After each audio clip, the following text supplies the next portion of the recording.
দিন মালিকের ডাক আসবে জানি না।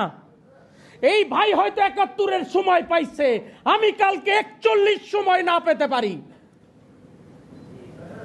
সত্য না মিথ্যা বলেন? জানি না কোন দিন কার ডাক আসবে। যদি যাওয়ার আগে মালিকের সন্তুষ্টি অর্জন করে না যাওয়া হয়, এই জন্মটাই বৃথা হয়ে যাবে, মানব জীবনটাই বৃথা হয়ে যাবে, এই জীবনেরই কোনো মূল্য থাকবে না আমাদের মাঝে। ভাবেন, চিন্তা করেন, ঠান্ডা মাথায় ভাবেন, যে স্ত্রী, সন্তান, সমাজ, সংসারের মহাব্বতে তাদের নাম বিক্রি করে অন্যায়, অত্যাচার, অবিচারের পথে যাচ্ছেন, তারা কেউ আপনার আমার কবরে যাবে? তারা তাদের কারো কর্ম আপনার আমার কবরে নিতে পারবে